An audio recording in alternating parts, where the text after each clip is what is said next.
le collectif d'aide aux victimes des influenceurs, une association loi 1901 qui vous veut du bien. C'est une association qui est là pour aider les victimes des influenceurs, ce qui veut dire deux choses: aider les gens qui ont déjà été victimes et faire en sorte d'éviter qu'il y en ait de nouvelles.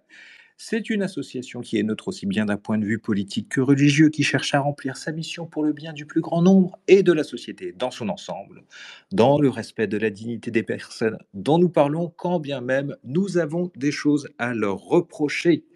Nous sommes strictement opposés à toute forme de discours appelant au harcèlement, à la haine ou à la violence, et de toute façon c'est illégal, et exclurons du space tout intervenant qui tiendrait ce type de propos. Enfin, ce qui est dit par les uns et par les autres dans ce space, par chacun des intervenants, n'engage qu'eux-mêmes et non le collectif dans son ensemble. Et je pense qu'il y aura un petit peu de monde ce soir pour intervenir, puisque nous allons avoir quelques invités. En particulier, nous accueillons ce soir un invité de marque dans le space du collectif AVI. Nous invitons un président, le président de la commission d'enquête parlementaire sur les effets psychologiques de TikTok sur les mineurs. Il s'appelle Arthur, il nous vient de Normandie, ce qui ferait de bonnes raisons de conquérir l'Angleterre, mais non, il a préféré rester en France pour nous aider à bouter les influx voleurs des réseaux sociaux. C'est l'un des principaux artisans de la loi sur l'influence de 2023 et c'est bien sûr monsieur le député Arthur Delaporte. Pour nous aider à le questionner ce soir ou à l'interpeller sur les questions qui nous semblent importantes, nous serons accompagnés d'invités de choix, d'invités de marque.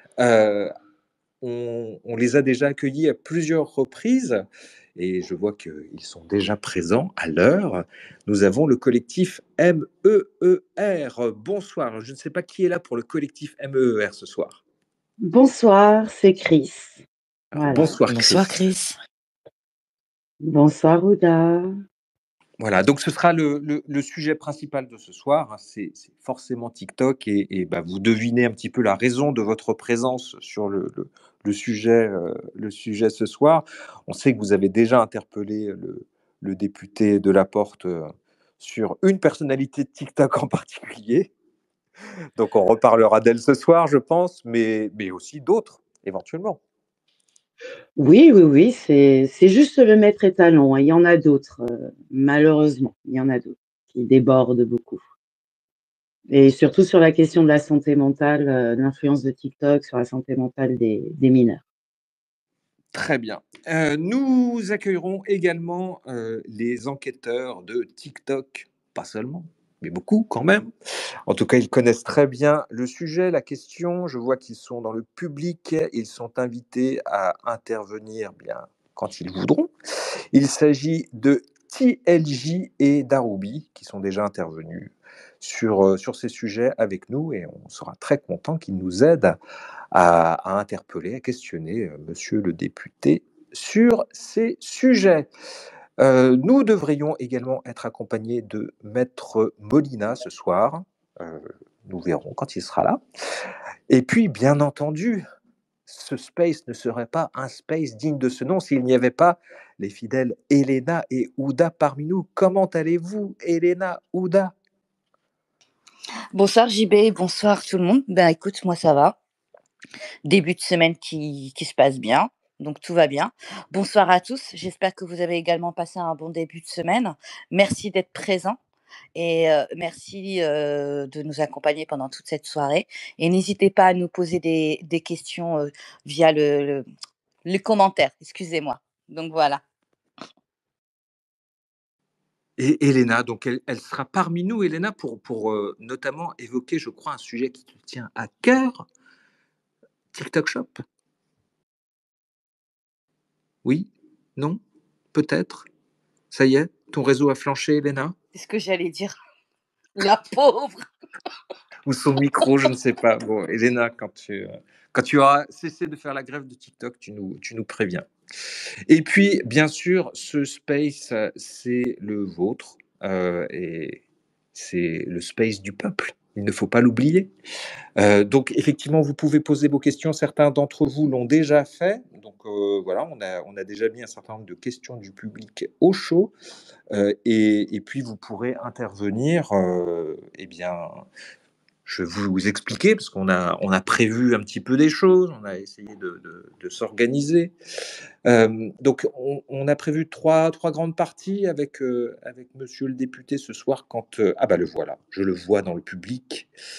Hem, donc 3 parties. La première partie, pourquoi une commission d'enquête sur TikTok? Donc on va interroger, Arthur Delaporte sur ce sujet. Ouda et moi pour commencer. En deuxième partie, on verra quelques cas de concrets, de dérives, bah, qu'on aimerait aborder avec monsieur le député pour savoir, bah, est-ce que ces dérives-là seront abordées ou pas dans le cadre de cette commission. Qu'est-ce qu'on peut faire? Qu'est-ce qu'on peut en dire d'ores et déjà aujourd'hui? Et puis donc là, en particulier, Aroubi et TLJ et le collectif maire seront bah, bienvenue pour mettre en exergue quelques-uns de ces cas concrets. Et puis, on terminera en posant une ou deux questions quand même sur un premier point d'étape, enfin pas un premier, un deuxième ou troisième point d'étape, puisque ça va faire bientôt 2 ans que cette loi a été votée, a été promulguée, la loi influenceur. Donc voilà, on parlera de ça tranquillement avec Arthur Delaporte. Et puis bah, ensuite, vous pourrez intervenir, vous pourrez poser vos questions. Vous êtes les bienvenus. Arthur Delaporte, est-ce que vous nous entendez? Est-ce que vous Mais arrivez? oui, Ah, mais c'est parfait, c'est parfait. bonsoir. Bonsoir. Bonsoir. Bonsoir. Bon, est-ce que vous avez pu suivre un petit peu le déroulé de la soirée? Ou je vous la refais Pas du tout, rapide, rien que mais pour c'est vous. pas grave, je vous laisse me guider, sachant que idéalement, moi je vous le dis, hein, même si je vous aime beaucoup, mais ma journée ayant commencé à 5 heures du matin, j'aimerais à 22h30 pouvoir rentrer chez moi. Voilà. On va, Donc on je va la pousserai à ce faire, moment-là. ouais, Voilà. on va la faire se caler comme ça. Donc, rapidement, première partie, pourquoi la commission d'enquête? Deuxième partie, des cas concrets que nous, on trouverait pertinent de voir abordés dans le cadre de cette commission. Et puis, troisième partie, quelques petits sujets quand même sur la loi influenceur, parce que forcément, vous vous en doutez, il y a notamment dans le public, des gens qui ont envie de vous questionner sur le sujet. D'accord. Ça, Bah, ça nous ça donne vous va? 50 minutes, c'est bien, ça fait 3 fois 15 minutes, Voilà, c'est voilà, bon. on va la faire comme ça. Alors j'enchaîne tout de suite. Il y a déjà eu une commission d'enquête liée aux dangers de TikTok en 2023 au Sénat. Alors pourquoi vous avez décidé d'en relancer une à l'Assemblée nationale aujourd'hui? Alors déjà, je vais commencer par rendre à César ce qui doit revenir à César. C'est pas moi qui ai eu cette idée, c'est Laure Mineur. Laure Mineur, c'est une députée Renaissance et elle l'a eu notamment à la suite d'une sollicitation que j'avais reçue aussi d'un collectif qui s'appelle Algos Victima, qui est un collectif en gros de victimes qui ont eu des tendances suicidaires suite à un certain nombre de vidéos sur Twitter, pardon, sur TikTok, sur lesquelles elle était exposée. Et donc, elle a déposé une proposition de résolution pour créer une commission d'enquête sur TikTok, mais plus spécifiquement sur la question de l'impact de TikTok sur la santé mentale des mineurs. Et je vais le dire, très clairement, au départ, j'étais plutôt, réservé, mais je me suis laissé convaincre par, Laure Mineur, sur l'intérêt de faire ça, notamment parce que la commission d'enquête au Sénat n'a abordé de manière que très, on va dire, partielle, la question des impacts sur les mineurs. Si vous regardez le rapport du Sénat, en gros, c'est, allez, une quinzaine de pages sur, 200 pages de rapport. Et nous, en fait, on va faire de cette quinzaine de pages, 200 pages de rapport. C'est-à-dire qu'on va densifier, en fait, cela pour essayer à la fois de faire vraiment un diagnostic complet sur les logiques algorithmiques qui conduisent à des mécanismes de dépendance, voilà, psychique ou quoi. Et et puis par ailleurs, essayer de mettre en avant à la fois les responsabilités de la plateforme, mais aussi je pense que et ça a pas du tout été fait au Sénat, la responsabilité propre de certains, tiktokers et puis, évidemment de faire à la fin des pistes de régulation.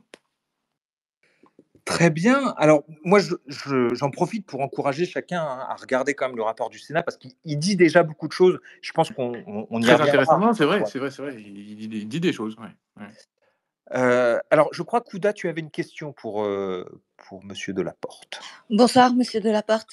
La question était la suivante, hein.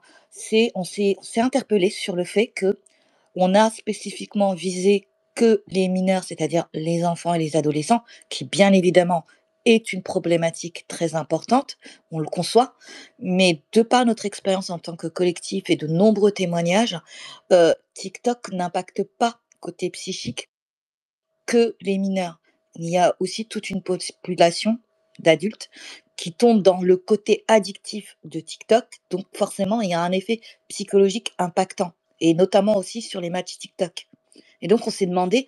pourquoi uniquement cet aspect-là, uniquement TikTok, parce qu'il y a aussi d'autres plateformes là-dessus qui ont Non, aussi non, des effets mais néfastes. totalement d'accord avec vous sur les 2 points et d'ailleurs, j'avais moi-même déposé, quand on a essayé d'élargir, enfin de réécrire le champ de cette commission d'enquête, 2 amendements. L'un pour essayer d'élargir à toutes les plateformes et l'autre pour essayer de réfléchir aux logiques de vulnérabilité dépassant la question des mineurs. J'ai finalement décidé de retirer ces amendements parce que la discussion que j'ai pu avoir donc avec la rapporteure, avec qui j'ai mené ce travail, c'était de dire que d'une part, on allait, travailler sur la question des mineurs parce qu'il fallait aussi on est sur un temps court, hein, on est sur, en gros, on a jusqu'à mi-juin pour faire les auditions et sachant qu'au milieu de tout ça, vous avez, les ponts et cetera. Enfin voilà, c'est pas une période, qui est la plus simple pour travailler et parce qu'on est limité par la constitution, on doit rendre notre rapport dans un délai de 6 mois. Donc avant le 12 septembre. Donc voilà, je le dis, ça a beaucoup joué sur l'idée que on restreignait le champ de la commission d'enquête parce que si on disait tous les usages de dépendance sur tous les réseaux pour tous les publics, bah, le risque c'était de se perdre. Donc là, on a choisi de se focaliser, mais sachant que on va repérer dans notre commission d'enquête des tendances qui s'appliquent au-delà des mineurs. Si on réfléchit aux logiques de flux, aux logiques d'algorithmes, aux logiques de bulles, tout ça, ça s'observe pour les mineurs et pour les majeurs. Donc quand on va proposer des pistes de régulation, ça vaudra pour tous les publics. Et de la même manière que on va retrouver sur TikTok ces logiques algorithmiques, qu'on retrouvera sur d'autres plateformes. Donc l'idée, c'est aussi de voir en quoi TikTok se différencie ou non. Et dans ce cas-là, voir comment les propositions de régulation s'appliqueront à TikTok, mais plus largement à l'ensemble de la sphère numérique. Donc voilà, on n'a pas du tout perdu de vue ces deux éléments. Et justement, on va essayer d'y travailler aussi. Tu voulais rebondir sur ce sujet, Aroubi, peut-être?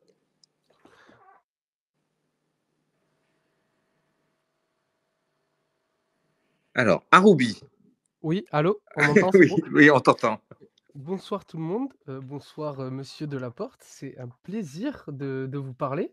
J'ai suivi votre travail de très près et plus particulièrement, la loi sur, les influenceurs. Alors, Aroubi, si tu veux bien, là on est vraiment, enfin, je te le dis, on est limité et la partie Oui, en temps, influenceur, oui, on va en parler après.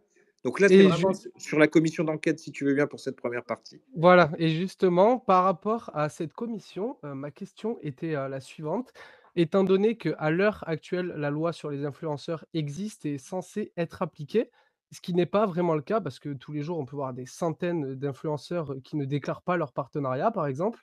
J'aurais voulu savoir en quoi, concrètement, les agissements qui vont suivre, avec cette commission d'enquête vont être différents de cette loi. Dans quelle mesure ça va être appliqué et ce, plus strictement et plus rapidement?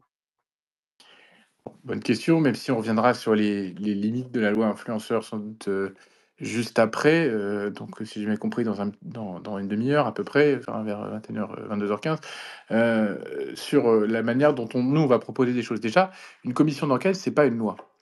C'est, un travail de fond. Le Parlement, en fait, il a plusieurs fonctions et je trouve ça intéressant d'ailleurs de pouvoir les utiliser toutes. Il a une vocation, c'est faire la loi, c'est sa vocation principale, voter le budget, voter les lois de manière générale pour régir la vie en société.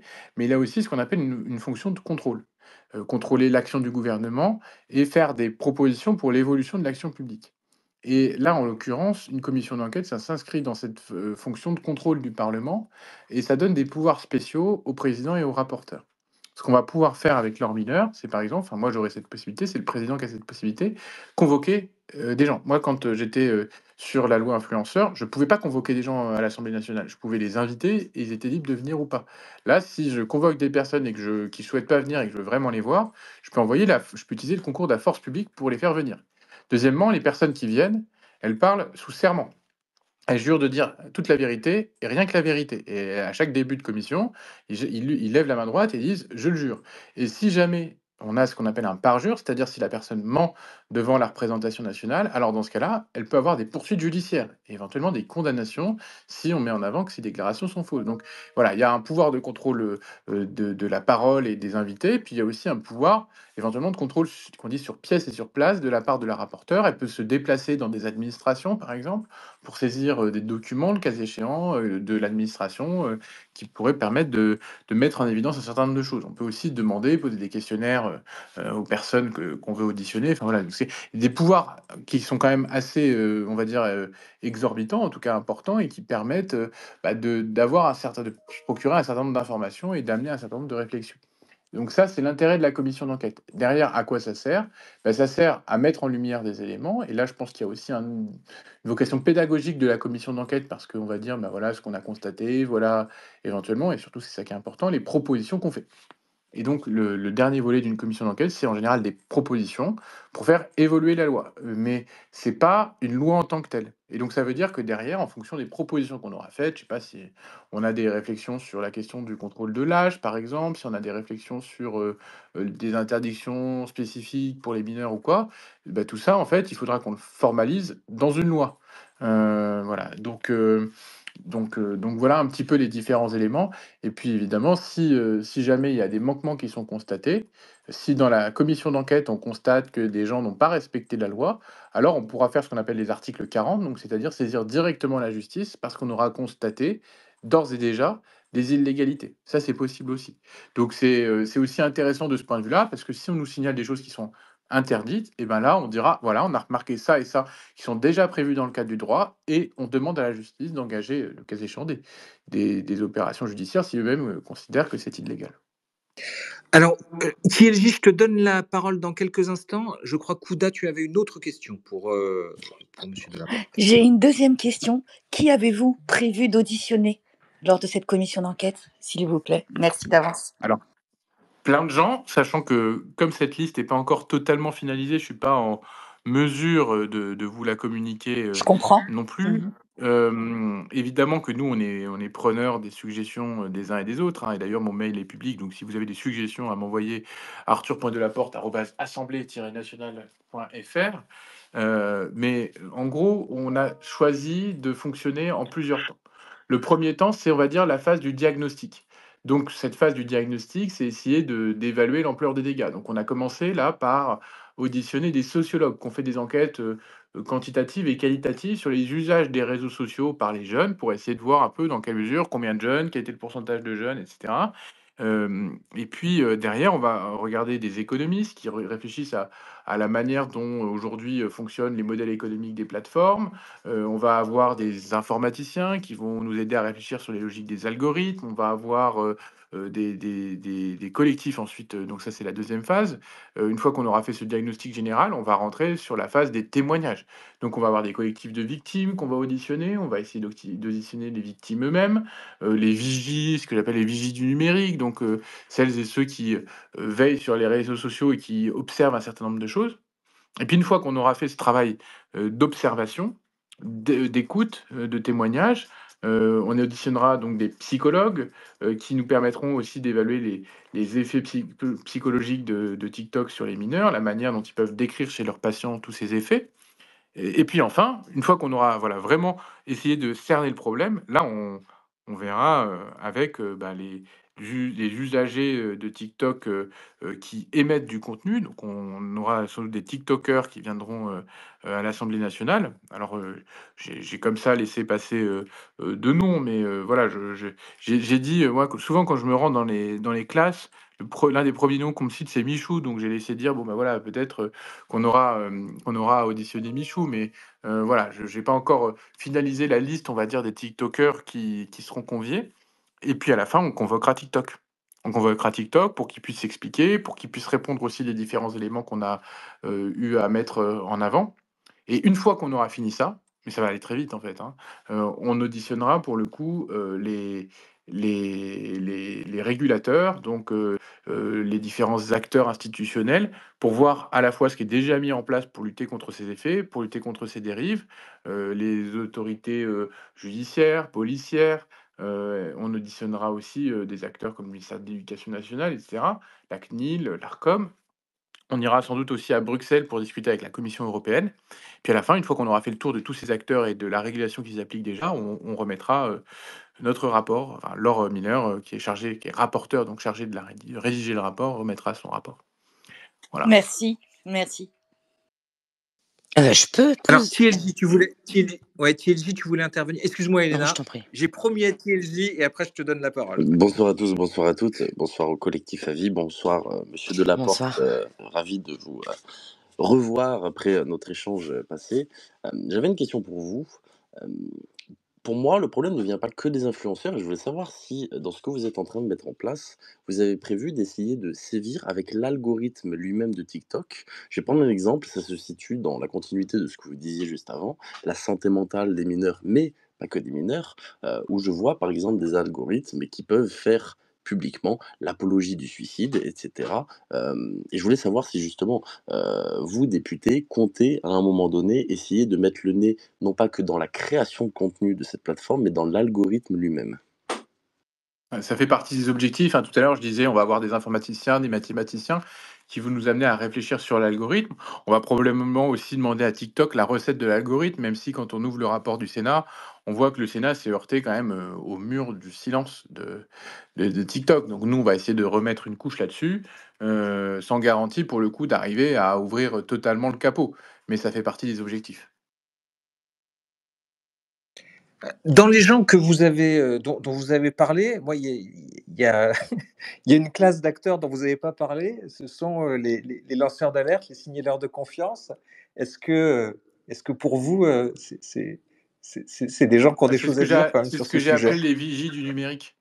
Donc, on peut dire que c'est les lanceurs d'alerte, les signaleurs de confiance et d'ailleurs, il y en a un certain nombre qui sont présents sur cette, boucle, hein. Donc moi, je vous invite aussi, d'ores et déjà à me faire parvenir, vos témoignages, différents éléments. Éventuellement, si vous avez, beaucoup, collecté d'informations et cetera, vous les avez peut-être triés, rangés, catégorisés. Donc voilà, moi je suis preneur de tout ça. On peut même organiser en fonction de celles et ceux qui ce soir ont envie de me contacter, une visio préparatoire.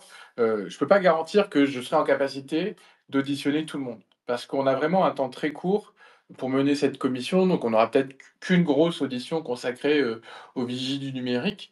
Néanmoins, ce que je peux essayer de faire en amont, c'est d'écouter, le plus possible, les témoignages, les signalements, et ce que les uns et les autres voient. Parce que je vais le dire, très tranquillement. Même si je suis sensibilisé quotidiennement et je le dis à celles et ceux qui n'arrêtent pas de me taguer sur X.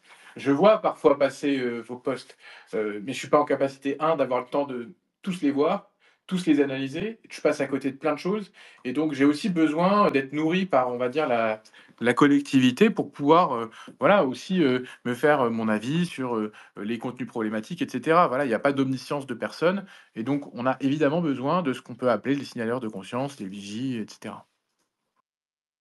Bon, et là-dessus, moi, je peux témoigner que, en tout cas sur la loi influenceur, vous nous avez reçus, vous nous avez écoutés, et vous avez pris le temps. Donc, voilà, je peux témoigner du fait que ce ne sont pas des paroles en l'air, que vous Bon, faites c'est là. sympa.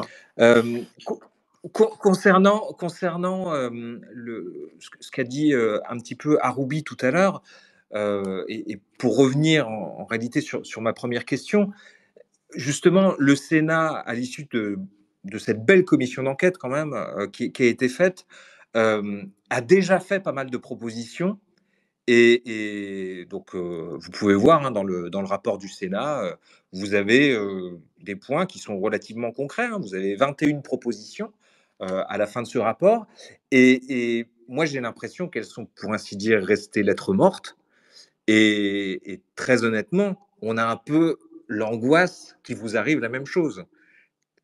J'entends. J'entends et ça fait partie des risques. Non, non, non, je vais pas, je veux pas donner de faux espoirs. Je le dis aussi, peut-être qu'on pourra mettre en avant quelques phénomènes supplémentaires, C'est ce que j'espère, qu'on arrivera à faire.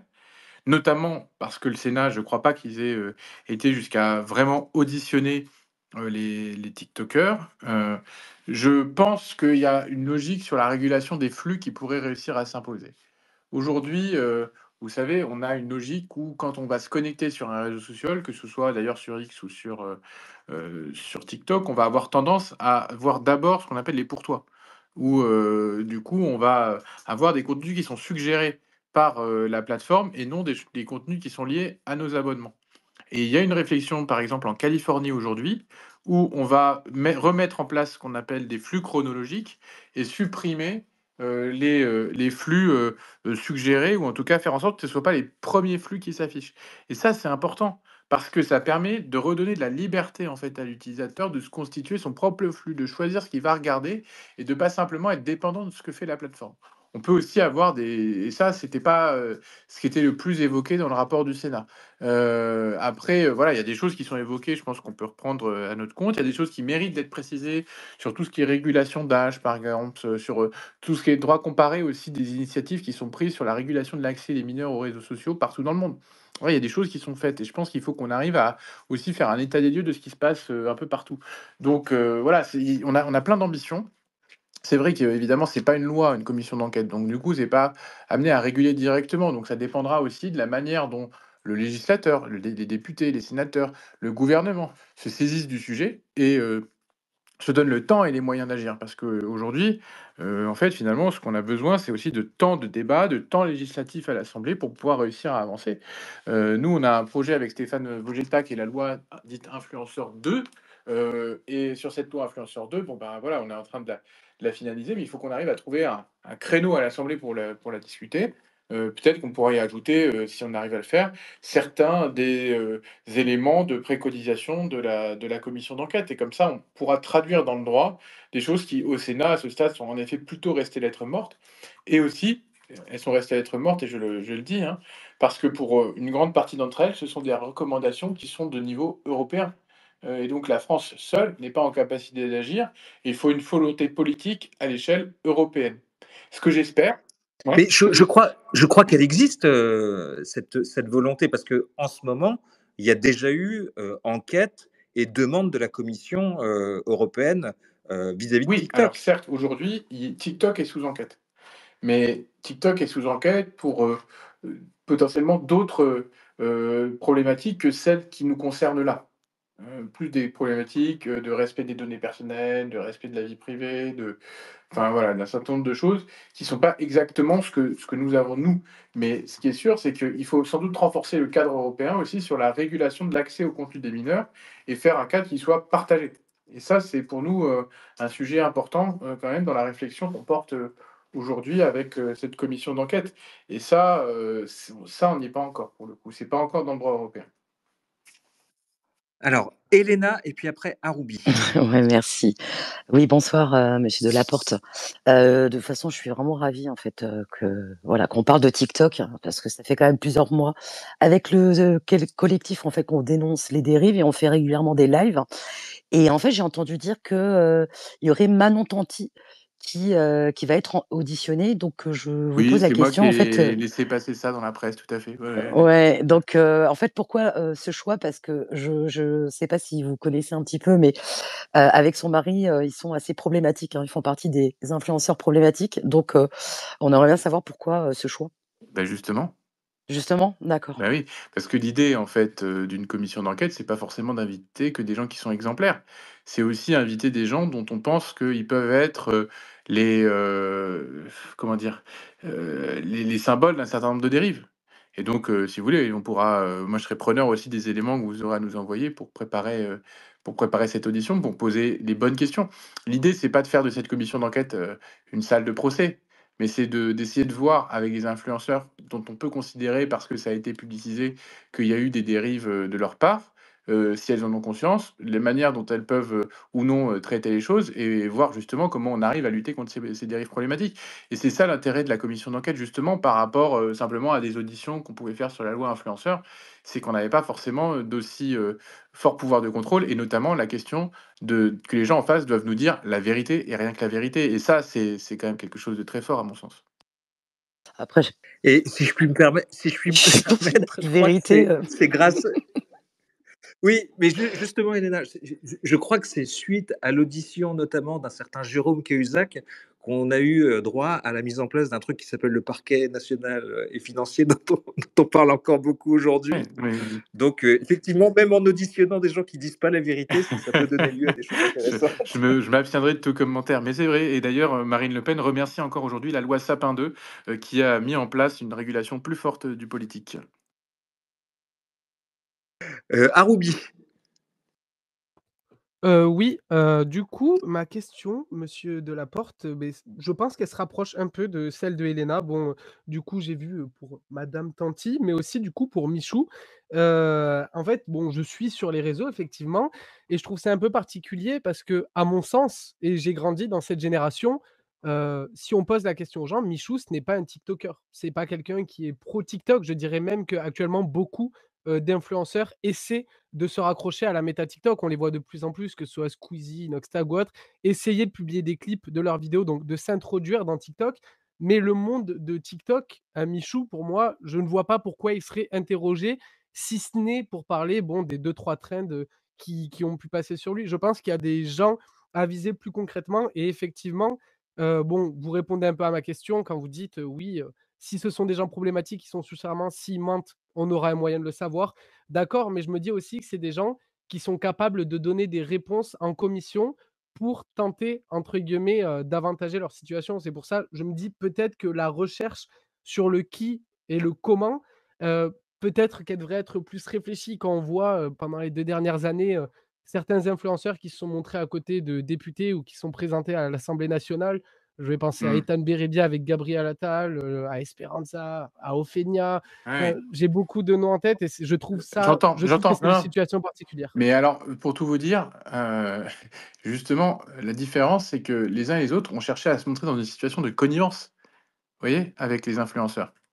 De Où, les uns et les autres étaient, on va dire des leviers, parce qu'ils espéraient, récupérer un peu de la notoriété de la communauté, enfin ou des influenceurs qu'ils invitaient. Là, Oui, absolument, ici, c'est je pas la suis même d'accord avec vous. posture.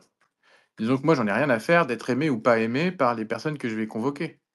Mon objectif, il est de participer à une démarche de réflexion collective et donc d'utiliser leur expérience pour pouvoir la mettre au profit d'une production de savoir. Et de manifestation d'une forme de vérité. Et donc c'est pour ça que la posture est pas la même. Et d'ailleurs, vous pourrez voir avec les différents influenceurs que j'ai, eu l'occasion d'inviter, parce que c'est pas la première fois que j'en invite à l'assemblée. Déjà, j'ai jamais à titre personnel communiqué, sur eux, mais, par exemple, un certain nombre d'entre eux qui sont venus, ils disent quand ils repartent, ils disent: «Bon, bah, voilà, moi c'est pas le meilleur moment de ma vie que j'ai passé en venant voir Arthur Delaporte», enfin clairement, mais c'est pas mon objectif. Voilà, donc pour le coup, enfin je pense pas, enfin moi j'ai plutôt eu toujours tendance justement à mettre en disons, à dire à mes collègues: «Faites attention, quand vous invitez des influenceurs, c'est dangereux». Enfin c'est dangereux, c'est-à-dire que c'est à double tranchant parce que les personnes que vous invitez peuvent être problématiques et ça peut rejaillir sur vous. Oui, Feigna, Gabriel Attal, clairement. Voilà, mais après, moi voilà, je pense que c'est important quand même de les faire venir. Et pour revenir sur Michou, certes, Michou, pour le coup, il n'est pas problématique en soi. Mais moi, l'idée, c'est pas d'avoir que des gens problématiques. Mais c'est juste qu'il a 9 millions d'abonnés sur TikTok et que dès que je vais dans une classe de primaire, on me parle de Michou. Donc voilà, c'est aussi parce que on se dit, tiens, comment on arrive à toucher des influenceurs qui parlent aux jeunes. Ben, Michou en faisait partie, quoi. Voilà, mais ça se trouve, je dis Michou, ça sera pas Michou, ça sera quelqu'un d'autre. Mais enfin voilà, ça fait partie des pistes qu'on a. Alors, j'ai une petite question avant de donner la parole au collectif maire. Euh, L'Assemblée a voté un amendement relatif à cette commission pour étudier les différences qu'il y a entre Douyin, l'équivalent de TikTok pour la Chine, et le TikTok qu'il y a pour le reste du monde, et notamment en France. Alors, est-ce que ça veut dire que vous soupçonnez les Chinois de vouloir abrutir les Occidentaux? Est-ce que vous soupçonnez vraiment qu'il y ait une manipulation, qui soit un traitement différencié entre le TikTok chinois et le TikTok du reste du monde? Ça, c'est un amendement qui a été voté, dans l'hémicycle. Moi, j'étais pas forcément favorable à ça. Après, c'est vrai que ça a été c'était pas dans la proposition initiale, ça a été rajouté. On essaiera de voir ce qu'on peut faire en termes de comparatifs. Moi, j'ai pas d'a priori, hein, attention, mais c'est vrai que peut-être qu'on peut le supposer, voilà. Nous, on le suppose en tout cas, et les experts qui ont été interrogés par le Sénat, ils le supposent aussi. Et effectivement, bon, je peux comprendre vos réserves parce que je crois que c'est un amendement voté Ah, à je voulais pas le l'initiative du dire, mais Rassemblement vous le dites. national. Voilà, donc vas-y, voilà. Donc, mais en tout cas, la question avait été posée par des gens qui n'étaient pas du tout Rassemblement Oui, national, voilà, et c'est je la pour ça, elle trouvais est pas déjà forcément pertinente au illégitime, mais Sénat. Je pense qu'elle reste oui, pertinente, oui, on mais essaiera de se la poser. Après, voilà, je sais pas jusqu'où ça peut nous mener et quels sont par ailleurs nos moyens d'investigation sur ce sujet, parce que on est quand même sur quelque chose qui dépasse simplement le cadre juridique national, quoi. donc collectif MER. Oui, bonsoir. Bonsoir, monsieur Bonsoir. Delaporte. En fait, je voulais rebondir sur sur ce que disait Aroubi par rapport à Michou. Moi, enfin, on pense que c'est intéressant quand même d'avoir des influenceurs comme Michou qui, a priori, ne sont effectivement pas des créateurs TikTok, c'est-à-dire il ne fait pas de vidéos sur TikTok. Il utilise TikTok comme une vitrine. Ses streams, ses vidéos YouTube, c'est un streamer de base, Michou.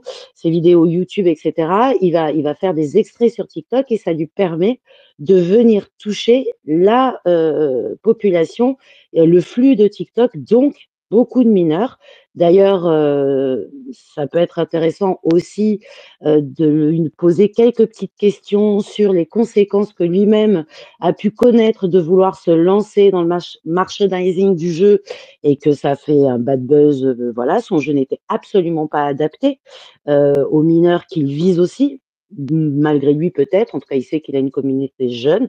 Donc, je trouve ça très intéressant que il y ait tous les profils, ou en tout cas au moins un échantillon, c'est-à-dire le pur créateur TikTok, celui qui a réussi à évoluer grâce à TikTok, ceux qui l'investissent parce qu'ils savent que c'est incontournable, comme Michou, comme Squeezie, comme d'autres encore qui ont commencé sur YouTube et qui ont ou Instagram et qui ont une bonne communauté sur ces plateformes-là et qui sont venus sur TikTok pour pouvoir bénéficier de la communauté TikTok et puis des purs et durs comme on va dire que l'étendard ça va être Lena Situation par exemple qui elle a vraiment explosé aussi grâce à TikTok.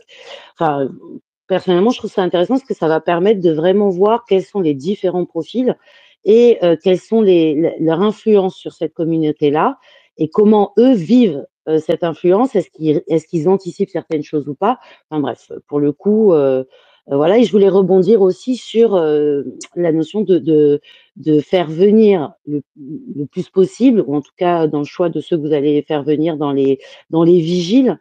Ça pourrait être intéressant aussi de faire parler ceux qui créent sur TikTok, qui lancent l'alerte en créant des vidéos, parce que là, on est aussi dans ce qu'on pourrait peut-être appeler un petit conflit d'intérêts, dans le sens où au départ, ça part pour lancer l'alerte, mais ils sont pris dans ce jeu TikTok, dans l'algorithme TikTok, et qu'ils puissent parler et qu'on puisse aussi qu'on puisse témoigner de comment eux le vivent alors qu'ils lancent en même temps l'alerte. Je trouve ça très intéressant et on est ravis avec le collectif Mère que cette commission ait lieu, même si on se fait pas d'illusions, on connaît les jeux politiques, des lois, etc. C'est pas évident, mais en tout cas une chose est certaine, c'est que le sujet est mis sur la table. Et oui, si on s'attarde sur les mineurs, c'est s'attarder sur tout le monde et c'est s'attarder sur de futurs adultes. Et quand on voit comment certaines, oui, de ce qu'on connaît nous, influenceuses sont en train de nous faire des baby influenceurs catastrophiques au niveau de leur approche. Oui, je pense que c'est aussi penser à tout le monde que de s'attarder sur les mineurs. Bon, bah, merci. Il y avait pas vraiment de questions, non? Ouais. Non. Bah, peut-être, non mais peut-être que cette question des défis, en fait, parce que c'est un truc qui revient régulièrement, est-ce que ça, par exemple, les défis TikTok, c'est un sujet que vous comptez aborder d'une manière ou d'une autre? Oui, bien sûr, en fait, moi, je compte aborder, en fait, avec TikTok, de manière générale, les différents sujets problématiques. Qu'est-ce qui crée qu'est-ce qui met en danger les jeunes face aux réseaux sociaux? C'est pas pour dire que tout a commencé avec TikTok, parce que les défis, Ça existait déjà avant. C'est pas TikTok qui a inventé les défis qu'on se lance à travers les réseaux sociaux. Mais même la police, met en garde sur ce sujet-là. Donc, moi je considère qu'il y a un sujet, enfin voilà, quand, on a des défis qui incitent les jeunes, à mettre leur partie intime sur les réseaux, sur TikTok et cetera, oui, il y a un sujet sur le contrôle, sur la manière dont on peut empêcher ces trucs-là de se diffuser. Il y a un rôle de la plateforme pour le coup dans la régulation des contenus. Donc, toutes ces questions, elles devront être posées, tout comme, bah, la question, des lives. Moi, ça fait partie des sujets qui me voilà, des cadeaux et cetera. Enfin voilà, il y a plein, plein de petits sujets. Le seul problème, c'est qu'il y a tellement de sujets, même rien qu'avec TikTok, qu'on va manquer de temps. Je le dis, dès maintenant. Aroubi, Alors, ça tombe bien, là, c'est vraiment dans le fil de ce que j'allais dire, 22h15. C'est l'heure où on parle de concret.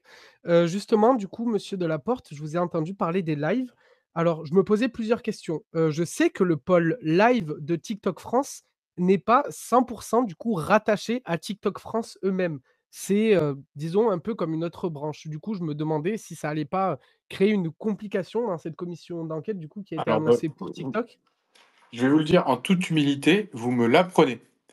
Donc, voilà, si vous avez des éléments pareil, franchement, envoyez-moi ça par mail, on regardera ça, voilà. Mais bon, moi, je vais questionner TikTok quand même sur les lives. C'est dépendant, c'est la même chose, on peut, créer des de toute façon, TikTok, c'est les pros dans les mécanismes, de gestion opaque. C'est-à-dire ce que montre bien Exactement.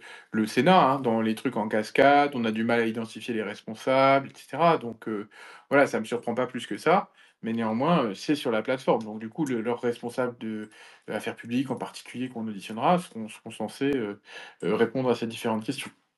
Voilà et beh, du coup, oui, alors, pardon. ouais, juste Aroubi, pour préciser, hein, parce qu'il faut savoir qui on a en face quand même. Ce que dit clairement le rapport du Sénat, ils disent attention, TikTok, quand on leur parle, premièrement, ils nient. Deuxièmement, ils amoindrissent. Troisièmement, ils admettent, ils promettent qu'ils vont faire quelque chose qu'ils ne font jamais. C'est globalement ce que dit le rapport du Sénat. J'entends. Non, non, Donc, mais bon courage. j'entends. De toute façon, nous, on part informés de tout ça. On part informé de ce qui s'est passé, des choses qui ont pas été assez loin au Sénat, mais c'est pour ça que, pour moi, la question va devoir aussi dépasser TikTok et aller vers les tiktokers. C'est un moyen aussi de dépasser TikTok pour les confronter eux aussi, à ce qui se passe sur la plateforme, quoi. De la même manière que quand on a fait la loi influenceur, on s'est pas attaqué qu'aux plateformes, on a aussi essayé d'acter par la responsabilité individuelle des producteurs de contenu, parce que pour moi, elle est immense. Alors, TLJ, tu voulais peut-être réagir sur le sujet des matchs en Alors, pas particulier. Je forcément crois que tu sur connais très le bien. sujet des matchs, ayant moi-même, participé déjà à des matchs et cetera. Je suis moi-même concerné par tout ce qui est l'aspect live de TikTok, mais notamment sur ce que disait Aroubi précédemment, qui a raison. TikTok, ou du moins, on va dire, l'enseigne TikTok a délégué, une grande partie de son pouvoir à des agences ou à TikTok France Live, directement et monsieur Delaporte, je pense que c'est un sujet qui pourrait vous intéresser puisque les agents eux-mêmes sont mouillés, on va dire, dans les magouilles et justement, cette idée de live, par TikTok. C'est-à-dire que TikTok incite eux-mêmes leurs propres agents qui n'ont aucune compétence, qui ne sont pas formés à ça, à promouvoir justement, cet aspect d'addiction au live match, que ce soit pour le public ou pour les créateurs de contenu. TikTok est vraiment et ça, je vous parle avec tout ce que j'ai pu chercher, là-dessus, TikTok incite littéralement, des personnes non formées à faire jouer des gens sur des matchs, à faire, jouer des créateurs de contenu. TikTok est vraiment impliqué là-dedans. Ils sont pas juste spectateurs, ils sont vraiment acteur de tout ce qui peut se passer sur le live. Non, mais pareil, si vous avez Moi, des éléments de fond, franchement, je le dis, hein, envoyez-moi ça, mais je le savais globalement, mais c'est juste que moi, il me faut des éléments un peu plus tangibles, quoi, de voilà, sur ça. Mais bon. Alors, pour les éléments tangibles, je vous les enverrai avec grand plaisir. Ça se base sur des rapports d'agence, sur des personnes, qu'on a fait rentrer en agence directement sans compétences pour voir un petit peu quels sont les critères. Enfin, je pourrais Mmh. tout vous transmettre, c'est Super, génial, merci. donc Je redis, Aroubi. hein, pour celles et ceux qui veulent m'écrire, arthur.delaporte@assemblée, donc sans accent, A-2-S-E-M-B-L-E-E, tiré du 6, national avec un E à la fin, .fr. Donc oui, Arubi.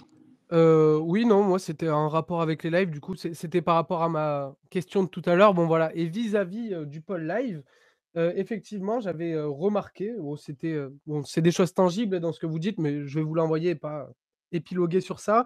C'est du référencement, par exemple, et c'est à un moment, j'avais axé mes vidéos là-dessus.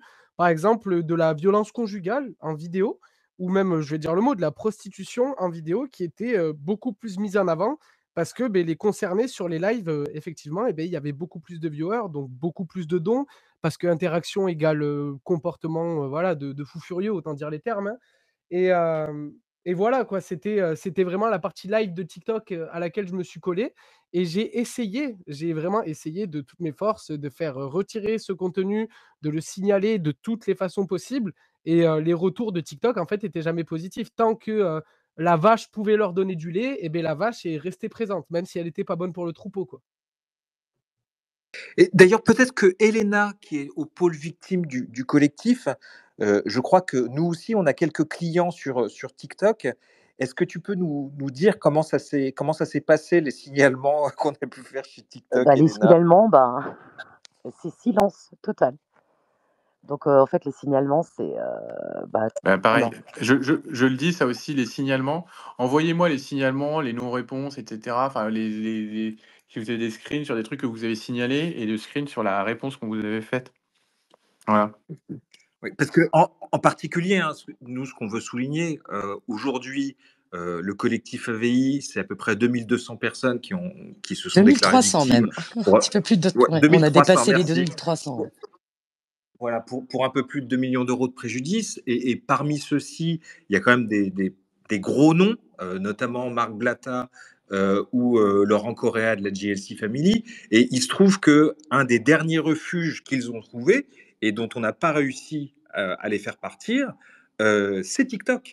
C'est-à-dire que pire que Meta, pire que Snapchat, Mais c'est c'est pour ça que c'est TikTok. intéressant aussi, je pense, de cibler sur TikTok. Parce que c'est aussi le moyen de voir qu'il y a des fois, on arrive à faire le ménage sur certaines plateformes. Et que le problème, c'est qu'il reste encore des endroits, des zones de non-droit ou de droit relatif, on va dire, à minima. Et donc, c'est sur ça qu'on concentre aussi notre action aujourd'hui. Voilà. Mais bon, de toute façon, tout ça, on en reparlera quand on auditionnera le collectif AVI, comme le collectif maire, je pense, dans le cadre de la commission. Après, de toute façon, il y a une chose qu'on peut relever, c'est lorsqu'il y a eu quand même la loi influenceur, il y a eu une accalmie au niveau qui a pas duré très longtemps, hein, mais au niveau des placements de produits. Et donc il y a eu une perte d'argent, hein, de gains pour les influenceurs. Et ce qui s'est passé, ce qu'on a constaté, c'est que avant ils étaient très peu présents sur TikTok, Mmh. et aujourd'hui ils sont tous sur TikTok Ouais. en train de faire des lives, et ils gagnent un fric monstre, il faut le dire, beaucoup d'argent. Et c'est devenu en fait le refuge de tous les de tous les influenceurs problématiques qu'on a Mmh. dénoncés sur leur Ouais. placement de produits. Donc Alors, pour le coup, je plaide non coupable, mais c'est vrai qu'il y a eu des effets de la loi influenceur sur la réduction des niveaux des placements de produits. C'est-à-dire que des influenceurs problématiques, les tantis, ils gagnaient 100 000 euros par mois, hein, chacun, clairement. Donc, ils ont perdu beaucoup d'argent et ils ont eu besoin de changer de plateforme pour aller de nouveau gagner de l'argent. c'est exactement ça. Et donc, en fait, les logiques de rentabilité, enfin de revenus se sont transformées et on est aussi passé sur la logique du don, sur oui, la rémunération à la vue qu'on n'avait pas tout à fait, enfin, ce qu'on n'avait pas sur Insta, par exemple. Là, sur TikTok, on est rémunéré par rapport au nombre de viewers qu'on a sur nos contenus. Donc, c'est sûr que ça incite aussi à faire des choses qui sont problématiques dans la manière, dans le design de l'application.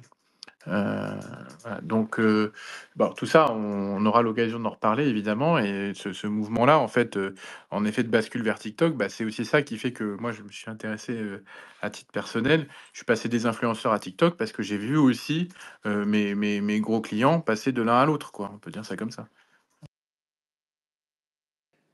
Alors, il y a Kiliana qui demande la parole depuis tout à l'heure. Donc voilà, Kiliana qui est une de nos auditrices régulières.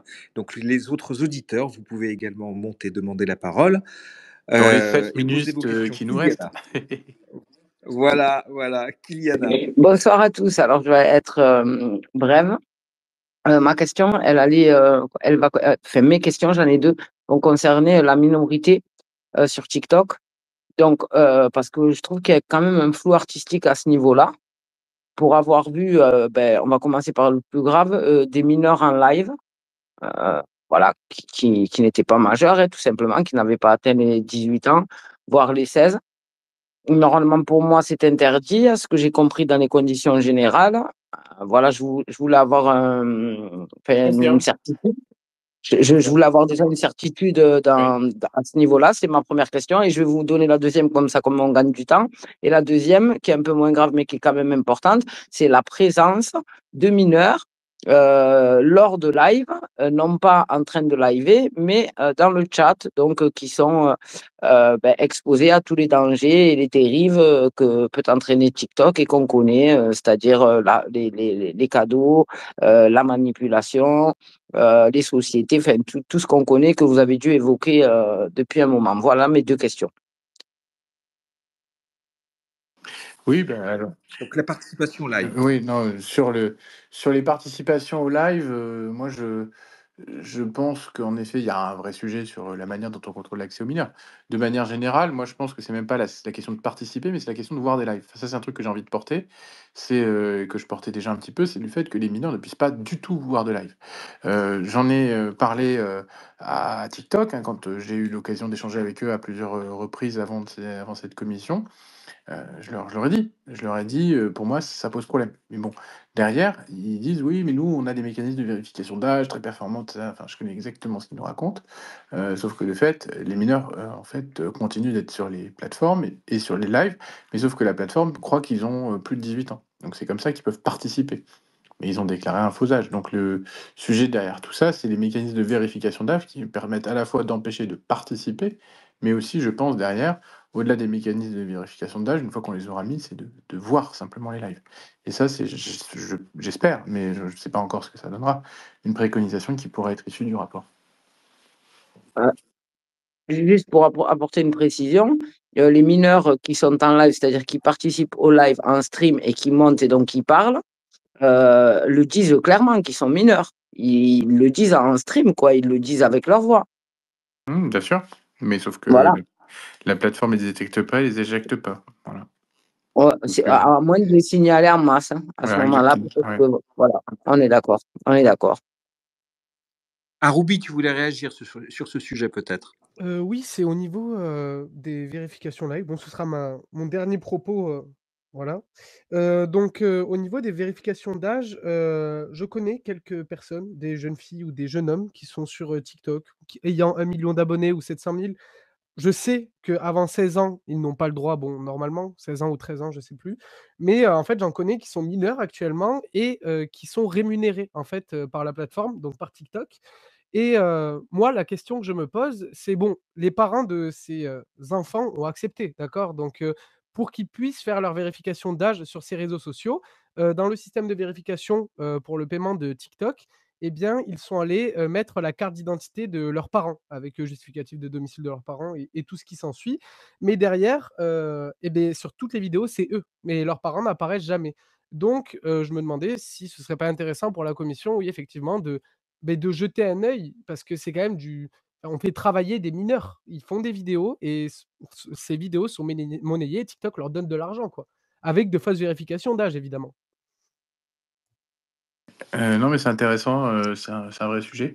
J'étais en train de réfléchir, pendant que vous parliez. Est-ce qu'il y aurait pas, mais dans les propositions, en tout cas dans les pistes, puisque les parents du coup se retrouvent à inscrire leurs enfants, en truandant avec, la plateforme, mais comme c'est pas directement totalement illégal, enfin je veux dire, faut peut-être, faire un délit d'inscription d'un mineur ou je sais pas quoi sur une plateforme quoi, ou un truc comme ça. Comme c'est illégal de vendre de je sais pas, de l'alcool ou du tabac à des mineurs, bon, bah, voilà, on crée un espèce de délit un peu dans ce sens-là, quoi. Ceux qui sont complices d'une inscription d'un mineur sur ce type de Ce plateforme. ce serait ce serait J'en super sais rien, mais intéressant, oui. c'est une piste que je viens d'avoir en vous écoutant comme ça. Et de le faire travailler aussi, c'est interdit, sans rémunération. Ça, c'est sûr, L'enfant. avant 16 ans et puis par ailleurs, toutes les rémunérations doivent être déclarées donc voilà, non, il y a des vrais sujets de droit à l'image, enfin qui sont déjà tout à fait couvertes, hein, pour le coup et de droit au travail aussi, hein, le droit du travail. Alors, TLJ. Oui, moi je voulais intervenir, pareil sur ce que disait Arobi. Ce qui vient de me sauter à l'esprit, quand il explique, beh, ça ce sont des cas qui sont déjà malheureusement beaucoup trop vus sur la plateforme des mineurs qui utilisent la pièce d'identité de leurs parents. C'est comment fonctionne la déclaration des revenus, du coup, liés aux réseaux sociaux? Il ça m'étonnerait que les parents ouvrent une entreprise en parallèle ou alors fassent des déclarations de revenus complémentaires, pour le travail de leurs enfants, sachant qu'on sait pertinemment que ce sont les enfants eux-mêmes qui touchent cet argent. Je pense qu'il serait intéressant pour TikTok, comme pour, je ne sais pas si c'est déjà le cas sur YouTube, mais il me semble, de devoir rentrer des informations fiscales pour que TikTok puisse directement les donner entre guillemets «au gouvernement» de chaque pays, pour justement limiter ce genre de choses. C'est-à-dire pas de déclaration, pas de revenus et du coup ça filtrerait bien mieux, je pense, les mineurs qui puissent être rémunérés sur la plateforme. C'est une excellente suggestion parce que c'est ça, pour le coup, ça fait partie des mécanismes, sur lesquels, moi je réfléchis, sur la question de la fiscalisation des revenus, de manière générale. J'ai déjà posé un certain nombre de questions, pas qu'à TikTok. Mais en fait, d'utiliser la question de la fiscalisation comme un levier de contrôle. C'est-à-dire si vous n'avez pas rentré votre numéro fiscal en gros, bah, allez vous faire voir. Bah, c'est ça permet de régler les choses, hein. Ouais, non, c'est plutôt malin, plutôt malin. Ouda, tu voulais dire quelque chose peut-être? Parce qu'on est sur le point de Alors, je vais être conclure. très, très rapide, hein. Donc, sur tous ces sujets et notamment, on vous a beaucoup parlé de ces influenceurs problématiques depuis tout à l'heure. Mais, ce qui est effectivement contraignant pour nos victimes, très embêtant, c'est que en plus, il y a le rôle des médias qui leur donnent une caisse de résonance. Notamment, on a la JLC qui revient avec une nouvelle saison sur TF1, alors que ce sont des personnes très problématiques. Il y a aussi un vrai sujet là-dessus, parce qu'on a quand même beaucoup de personnes à qui on donne une caisse de résonance et une belle image de crédibilité. Et c'est vrai qu'on se demande si, pourquoi pas, est-ce qu'il est possible que le législateur puisse éventuellement faire des bannissements lorsqu'il y a des récidives sur leur compte des réseaux sociaux. Alors oui, Au-delà, au-delà, oui, hein, au-delà même, oui, au-delà du ouais. législateur, parce que c'est pas trop le rôle du Je parle des législateur, comptes, mais plus effectivement, des ouais, des bannissements, autorités, des suppressions sur les signaleurs de réseaux. confiance. Ouais, ouais. Et en particulier, nous, très honnêtement, puisqu'il se trouve que l'Arcom a des pouvoirs maintenant plus étendus en la matière depuis le DSA, et qu'il se trouve que l'Arcom s'intéresse aussi à ce qui se passe à la télévision. On en a eu une actualité assez chaude ces derniers mois. Eh bien, nous, on se demandait, monsieur le député, si on écrit à l'Arcom et à TF1 pour dire que c'est irresponsable de diffuser aujourd'hui la JLC Family, étant donné leur passif filmé quotidiennement avec voilà pendant des années, dire que faisant la promotion de ces gens, ils mettent en danger des gens et en particulier des jeunes. Est-ce que vous signeriez cette lettre à l'Arcom et à TF1 avec nous? Alors moi, je signe pas de lettres, en tout cas, hors de lettres de parlementaires de manière générale, mais bon, envoyez toujours. Ça m'intéresse et le cas échéant, je pourrais la relier. Voilà. Mais non, de manière générale, c'est des combats complémentaires. C'est des combats complémentaires, mais moi, je préfère, garder mes interpellations, à l'Arcom, quand je les verrai. Voilà, je les verrai. On les auditionnera. Merci Donc beaucoup. voilà. Parce que c'est vrai que de leur donner une caisse de résonance et une crédibilité avec tout l'impact négatif sur notre jeunesse, pour nous, c'est juste inaudible. Et on a des éléments de preuve de ces personnages problématiques. Et je ne me limite pas qu'à la GLC, il y en a tellement. Mais c'est vrai que la GLC avec TF1, c'est vraiment une grosse caisse de résonance. Ils ont déjà fait plusieurs saisons et ça leur permet de réunir Ah une ouais, non, mais c'est communauté. vrai. Et c'est pas normal, hein. C'est vrai qu'au-delà, on pourrait presque auditionner TF1 pour voir si, ils ont conscience de donner, de l'importance à ces gens-là, et de l'argent derrière. Eh ben, merci beaucoup, monsieur le Merci député. pour Et l'invitation. Alors je tiens à dire, hein, parce que franchement, le travail qu'on fait, c'est un travail qui, je l'espère, ne sera pas trop déceptif. Mais ce travail, c'est une pierre dans un ensemble plus large, que qu'on essaie de mener sur la question de la régulation des réseaux sociaux. On y va, avec nos petits bras, on sait qu'on est face en face à des systèmes, oligarchiques, beaucoup d'argent, beaucoup de pouvoir, mais voilà, on fait ça, je pense dans un intérêt, partagé qui est celui de la défense, des gens tout simplement et je pense que ça, c'est ce qu'on partage et moi, c'est ce que j'aime bien avec le collectif ABI, avec le collectif Mère et cetera, c'est qu'il y a un sens de l'intérêt général. Alors parfois on a l'impression, d'écumer, la mer avec une petite passoire, mais bon, voilà, il faut mieux faire ça que rien faire du tout. Donc c'est le sens de notre engagement. Voilà et j'espère qu'au contraire, on arrivera à sortir des choses qui permettent de faire bouger la structuration du secteur. On n'en a pas trop parlé, mais la loi influenceur malgré, ceux qui continuent à faire n'importe quoi, elle a quand même fait évoluer la structuration du secteur, la connaissance, des normes, des règles. L'idée qu'il y avait des lois et que ceux qui ne les respectaient pas étaient hors la loi et donc c'est aussi ça que on essaie de définir. C'est pas parce que, la route est limitée à 50 km/h que tout le monde la respecte et je défie quiconque ici sur cette boucle de me dire qu'il a jamais dépassé les 50 km/h. Voilà, bon ça se finira comme ça. Bonne soirée à toutes et tous et à bientôt. À bientôt, merci. Merci. Bon, alors désolé pour voilà, tous ceux qui n'ont pas pu poser de questions, qui n'ont pas pu monter. On a essayé de relayer un petit peu les questions de tout le monde, de diversifier les sujets. Et puis voilà, et puis bah, si de toute façon, vous l'avez entendu, vous avez des points sur lesquels vous souhaitez interpeller Arthur Delaporte, mais de manière plus générale, cette commission d'enquête sur les effets psychologiques de TikTok sur les mineurs, eh bien, vous êtes les bienvenus. Maître Molina, vous n'avez pas eu le temps de vous exprimer vis-à-vis d'Arthur Delaporte. Je ne sais pas si vous, cette commission d'enquête, vous inspire quelque chose et si vous en attendez quelque chose de particulier. Bonsoir à tous, merci de l'invitation et merci au député Arthur Delaporte. C'était très intéressant effectivement d'avoir son retour sur cette commission.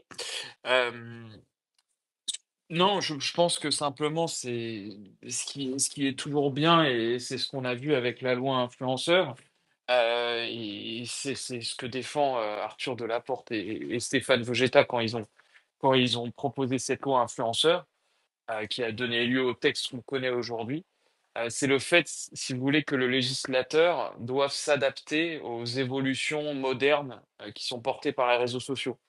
Et ils vont extrêmement vite, ces évolutions vont extrêmement vite. Et donc, ça me paraît absolument indispensable d'avoir des commissions qui vont travailler sur ces sujets-là, qui vont essayer de comprendre comment marche véritablement l'utilisation de ce type de plateforme aujourd'hui pour après pouvoir légiférer correctement et pouvoir être utile, avoir des textes qui soient utiles et adaptés à ces nouvelles plateformes qui, ne serait-ce que par exemple sur la question des lives, c'est quelque chose qui est très très récent et qui est encore même complexe, je pense, pour la plupart des députés au Parlement, parce que c'est des enjeux qui sont très nouveaux et sur lesquels il faut que le législateur soit vigilant, ne serait-ce que vis-à-vis des mineurs, effectivement, qui sont très nombreux à être sur ce type sur ce type de contenu. Donc non, moi je suis ravi que cette commission ait lieu et je suis très impatient de voir ce qui va en découler. Très bien, merci. Alors, je crois que le collectif Mère voulait aussi reprendre la parole. Oui, en fait, c'était pour par rapport au témoignage. Alors, en tant que collectif, on le sait, mais vraiment, là, il s'agit d'une commission extrêmement sérieuse. Donc déjà, on va y aller en tant que collectif, mais on va aussi se présenter en tant que personne civile lorsque l'on est convoqué dans ces commissions-là. Et toute information qu'on peut leur transmettre, et ça c'est, alors ça peut paraître évident, mais en fait on se rend vite compte que quand on demande, et je pense que vous serez d'accord avec moi, le collectif Avis, quand on demande des témoignages, on a souvent des on-dit. Il y a très peu de preuves matérielles, vraiment. Voilà, c'est oui, mais j'ai vu, j'ai ça, et au final, ça peut pas être un véritable outil pour soit le collectif aller lancer, faire des signalements, ou soit une commission d'enquête où là vraiment il faut ce qu'on avance, c'est pas juste ce qu'on a deviné ou ce qu'on pense que c'est, mais quelque chose qui est factuel et où on a des preuves, des screens, des vidéos, des enregistrements. Voilà. Je tenais à préciser ça parce que nous, on a déjà eu des témoignages comme ça et dès qu'on demandait des traces ou des preuves, ben là, d'un seul coup, on se rendait compte que c'était plus de l'ordre de la rumeur et voilà. Donc c'est juste, je me permettais de repréciser ça parce que voilà, ils sont extrêmement occupés, etc. Donc d'être vigilant là-dessus quand s'il y en a ici dans les auditeurs et puis je suppose que vous allez rediffuser ce live sur votre chaîne, Avis. Alors, on n'a pas décidé, mais mais oui, je Ouais, pense que voilà. c'est une bonne idée. Voilà, donc il y aura un peu plus de monde. On l'avait fait pour Oui, Ophélia, voilà. oui. Donc, il y a un peu plus de monde peut-être qui seront touchés et qui auront envie d'aider comme ça. Donc, attention. C'est les bons sentiments, c'est super, mais il faut là vraiment que ce soit carré, quoi. Pas juste j'ai vu. Ça, c'est pas suffisant. Oui, oui, hein, faut ramener du concret, du factuel, mais ça, en tout cas, nous, on a beaucoup de sources du collectif qui nous donnent des choses très, très concrètes Aussi, oui. et très intéressantes de ce point de vue. Ouais. Donc là, on fait confiance à la collectivité pour nous aider à rassembler tout ça et pour aider les députés à avoir des éléments concrets, utiles pour mettre la pression sur TikTok, hein, clairement, parce que, encore une fois, je vous invite à lire ce qu'a dit le Sénat, mais si on leur met pas la pression, en fait, il se passe pas grand-chose, quoi. N'est-ce pas, Maître Molina? Maître? Pardon, excusez-moi, j'avais pas mon micro. Je voulais juste dire une chose aussi à la personne qui a proposé de contrôler effectivement les mineurs qui pourraient aller sur les lives même sur l'application via son numéro fiscal. Effectivement, moi je trouve que c'est une très bonne idée parce que de toute façon, on fait comme ça, on fait deux pierres deux coups, je trouve. Heu, Parce que, aujourd'hui, les revenus TikTok sont très, très mal fiscalisés. Alors déjà, ils sont mal fiscalisés parce qu'il y a de bonne foi, une c'est extrêmement complexe aujourd'hui pour les créateurs de, savoir comment les déclarer. Sous quelle forme on va finalement les déclarer en termes de revenus. Je pense notamment aux cadeaux, sur les lives peuvent recevoir. Et puis la deuxième chose, c'est aussi que, beaucoup, ne les déclarent pas. Et donc c'est vrai que, je pense qu'il devrait y avoir effectivement des échanges, fiscaux pour pouvoir, faire en sorte que le fisc, ait son mot à dire là-dessus quoi, sur ces revenus qui peuvent être très conséquents. Oui, oui, et puis là, au moins, c'est vrai qu'on peut se dire, c'est pas enfin, c'est quelque chose qu'on peut imposer de manière nationale, à la différence peut-être, de pas mal d'autres choses dont on a parlé ce soir où effectivement ce sera certainement au niveau, de l'Europe que ça se jouera. Exactement. Alors, est-ce que nous avons d'autres commentaires, d'autres demandes d'intervention sur ce sujet? Eh bien, si C'était oui, pour Ouda, dire non, il n'y en a pas. d'accord. Alors peut-être, Elena, tu voulais, je crois, nous parler ce soir de TikTok Shopping. Elena. Elle bug encore, la pauvre. Oui, à chaque fois que j'aborde ce sujet, le réseau nous lâche son micro. Je pense que, Non, heureusement qu'on n'a mais pas fait ça sur toute TikTok, la sinon je soirée, pense la que... pauvre, elle a fait que ça. Monter, redescendre, monter, redescendre. Elle doit être blasée, la pauvre. Tu m'entends On ou pas? t'entend. Ah oui, ça y est, Pourtant ça je y est. parlais, hein, je comprenais pas. Mais effectivement, en fait, je voulais parler de TikTok Shop, parce que c'est vraiment, très, très récent, hein. Ça a été lancé en France depuis le 31 mars et donc TikTok Shop est une fonctionnalité de commerce, hein, qui a été intégrée, à l'application, TikTok et qui permet, donc aux marques et aux créateurs, vendeurs et cetera, en fait, de vendre, les produits directement sur la plateforme. Donc c'est une marketplace qui combine shopping, expérience d'achat fluide évidemment. Et en fait, il y a plusieurs caractéristiques avec des vidéos, ce qu'on appelle shoppables. Donc les utilisateurs en fait peuvent acheter directement des produits présentés dans des vidéos via des liens directs. Il y a les live shopping aussi, qui sont diffusés en direct, où donc les vendeurs présentent des produits en temps réel, hein, et souvent avec, ça on connaît, hein, les promos exclusives.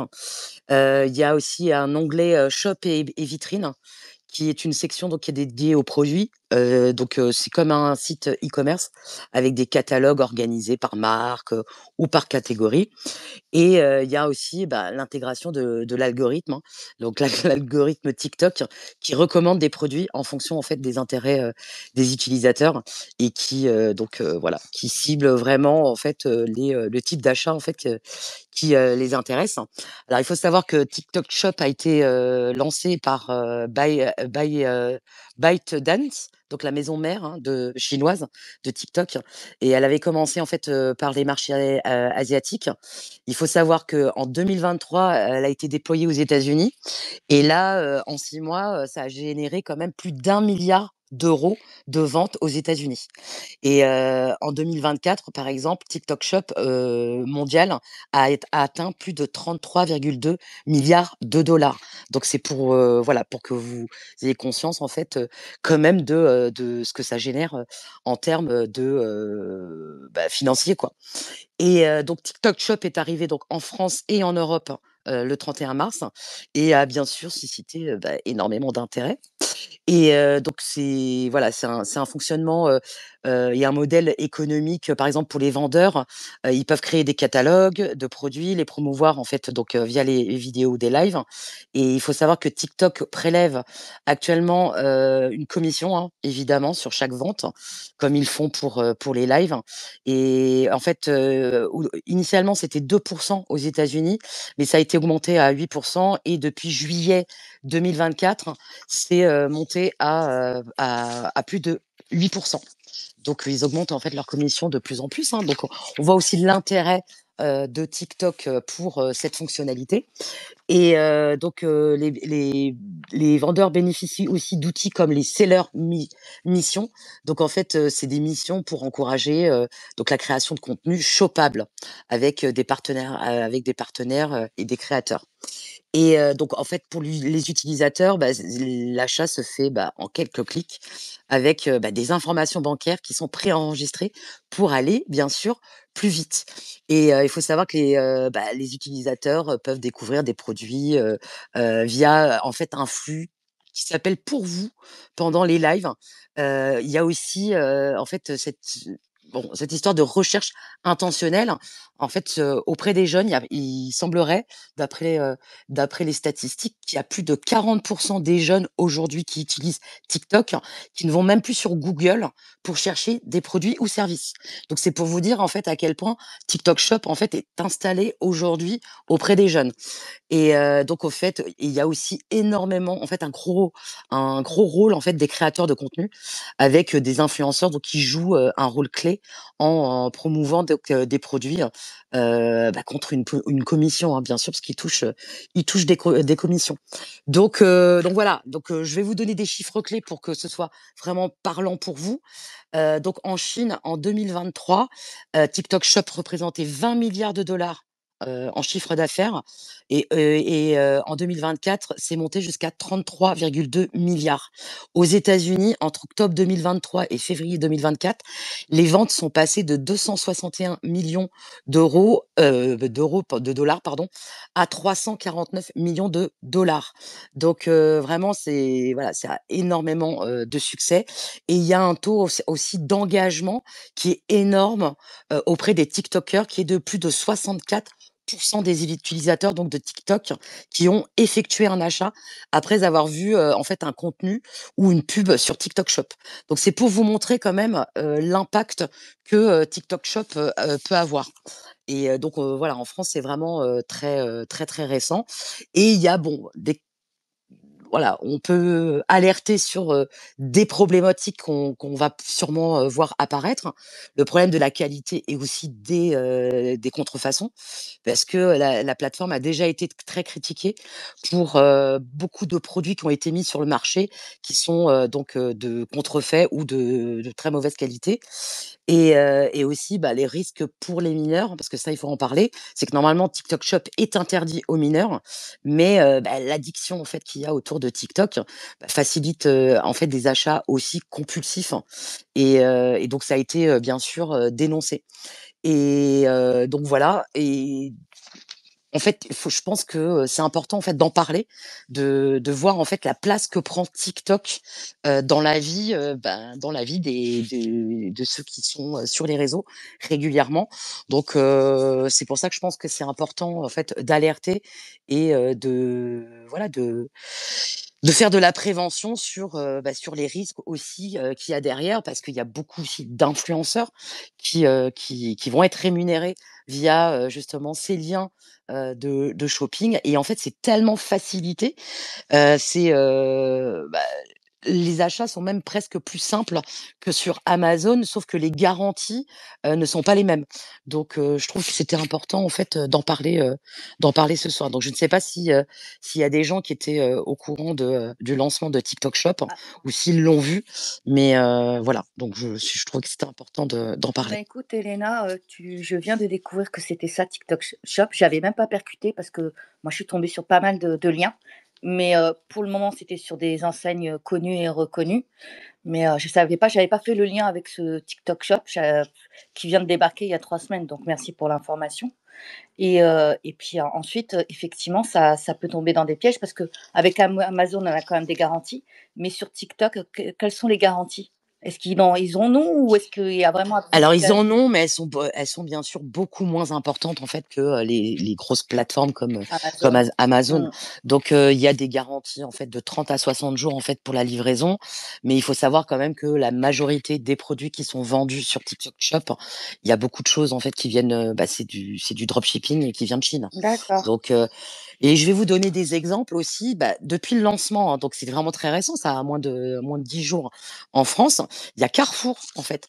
Carrefour qui a utilisé TikTok en fait pour lancer une campagne avec une vidéo qui mettait en scène une employée qui proposait des paniers de produits bio à 19,90 € via en fait un lien TikTok Shop qui donc redirigeait vers ce pack dit exclusif. Et en fait en quelques heures ils ont vendu plus de 500 unités.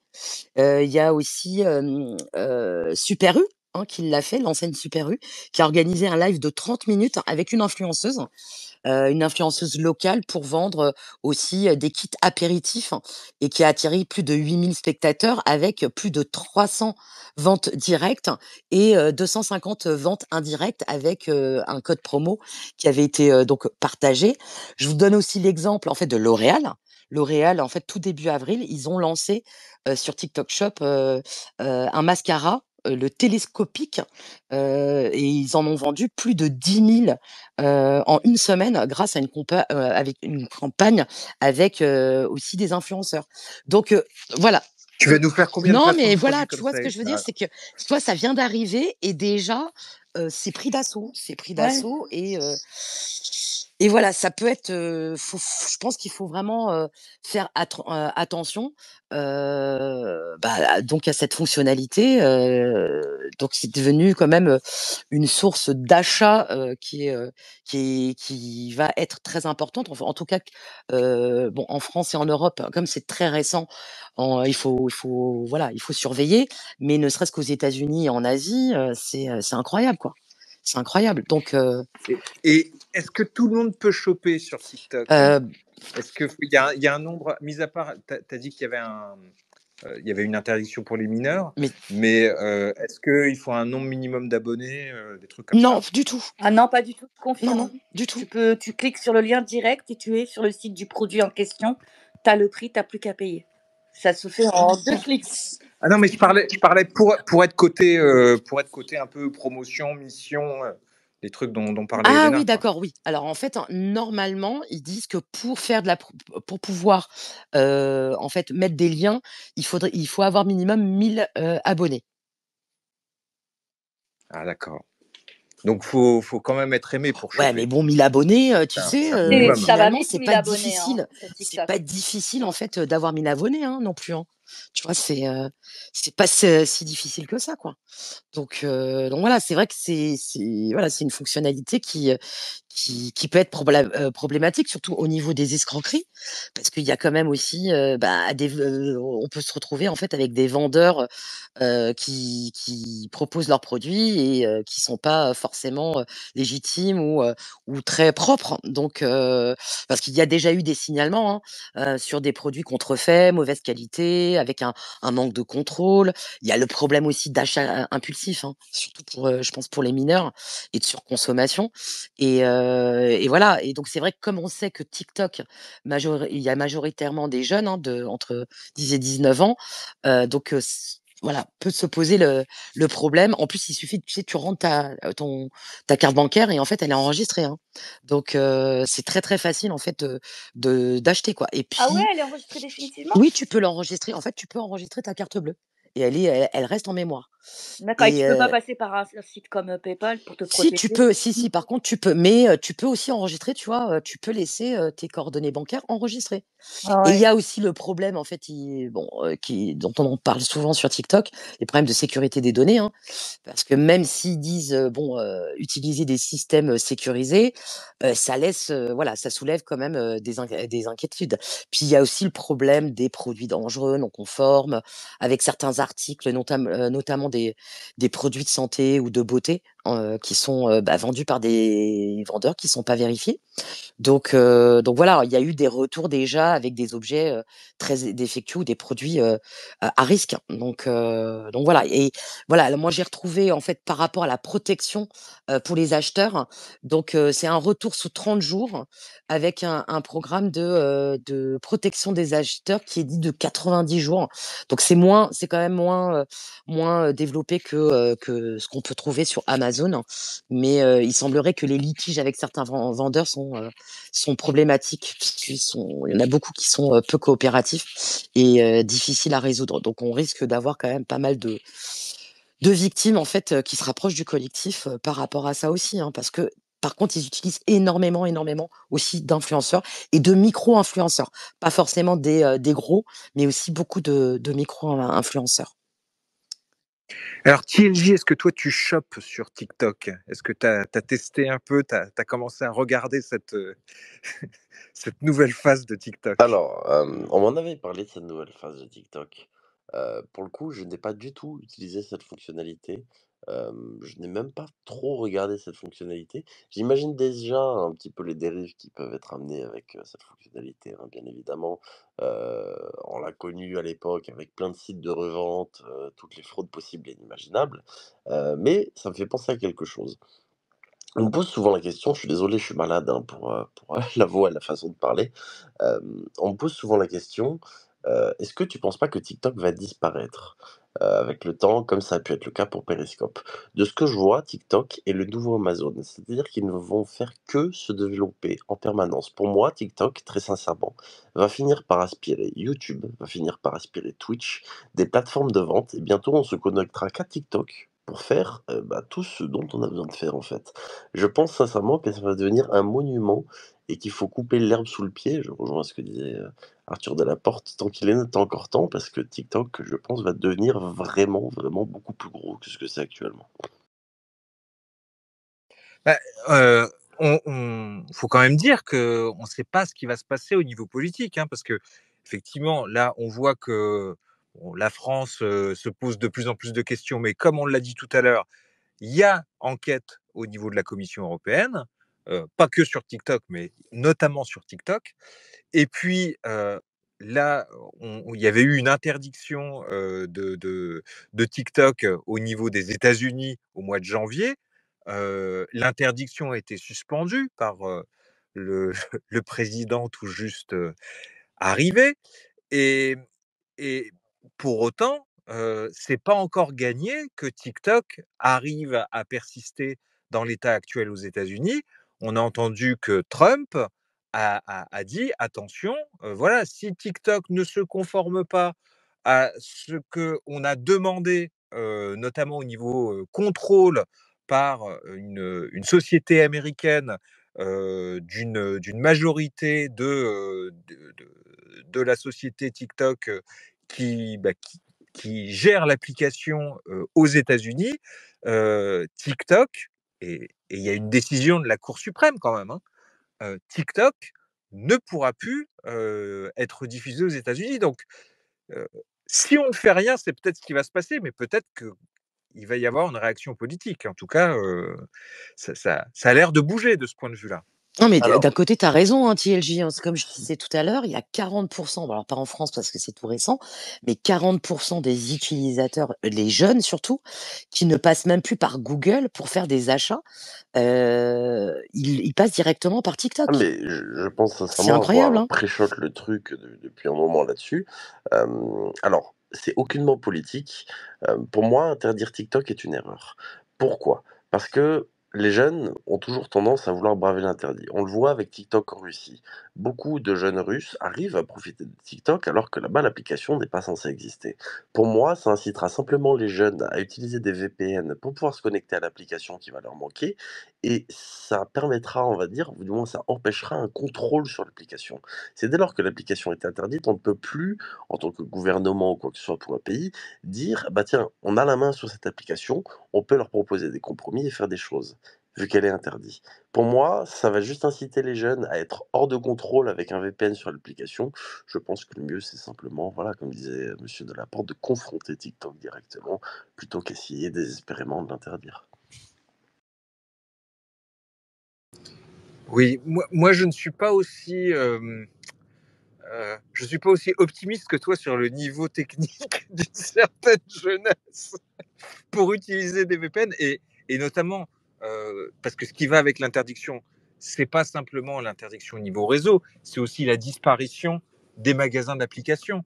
Et si vous êtes sur un smartphone Apple ou sur un certain smartphone Android, utiliser une application qui n'est pas disponible sur un magasin d'applications, c'est pas donné à tout le monde. C'est certes possible, mais c'est carrément pas donné à tout le monde.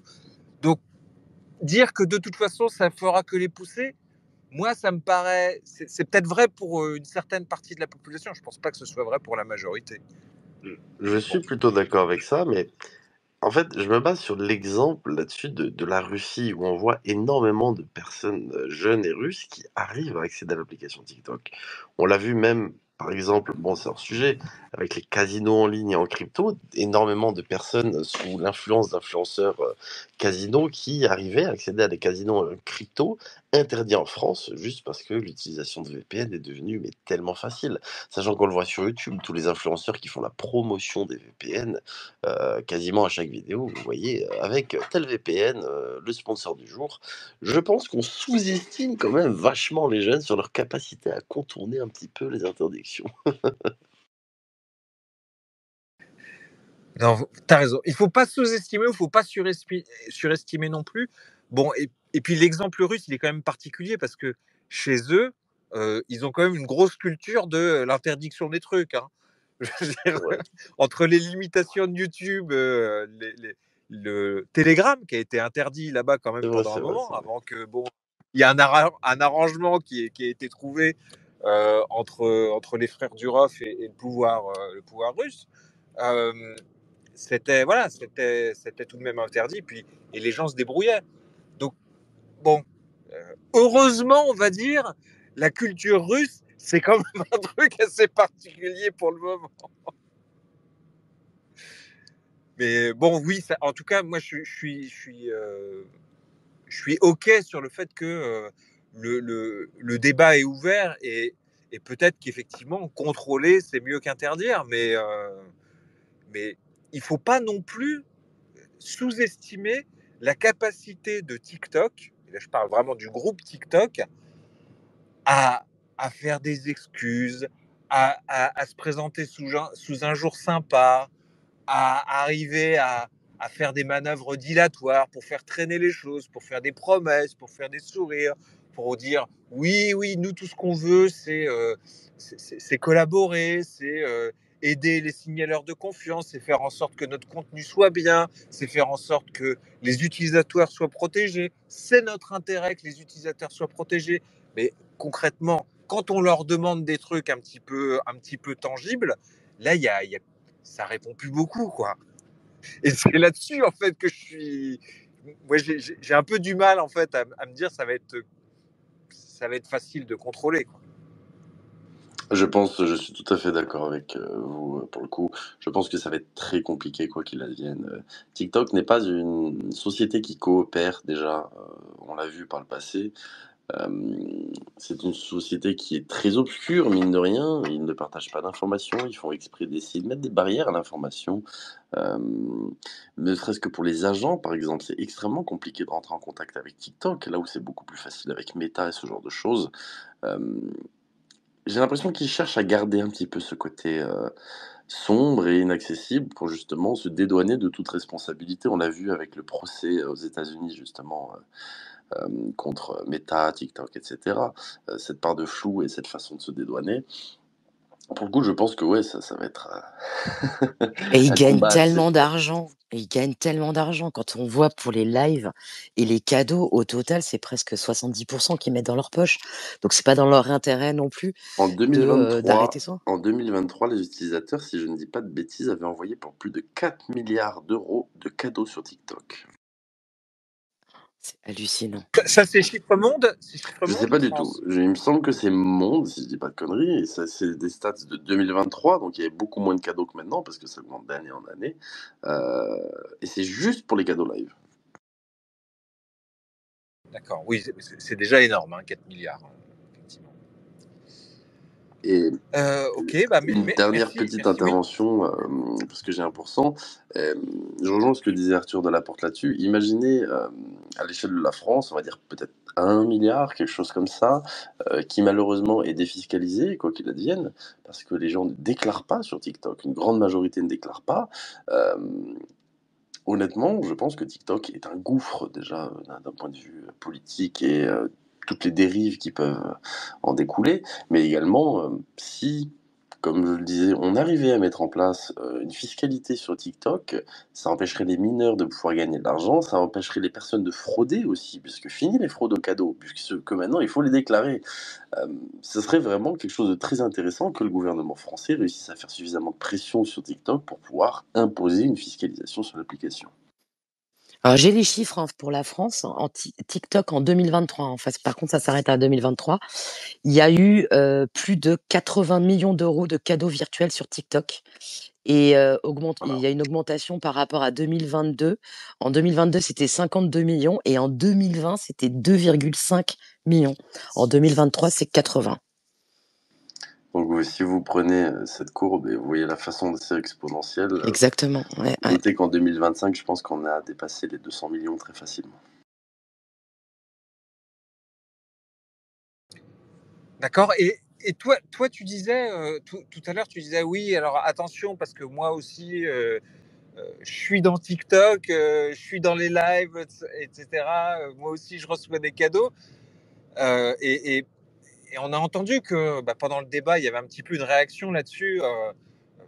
Qu'est-ce que c'est, toi, ton sentiment par rapport au fait d'être un peu pris entre deux feux, quoi, Je d'être suis pris entre deux à la feux, fois oui du et non. côté lanceur d'alerte et d'être créateur de contenu Je suis TikTok. pris entre deux feux, oui et non, parce que pour moi, ce ne sont pas les cadeaux TikTok le problème, c'est ce que l'application a décidé d'en faire et l'addiction qu'ils ont décidé de créer autour de ça.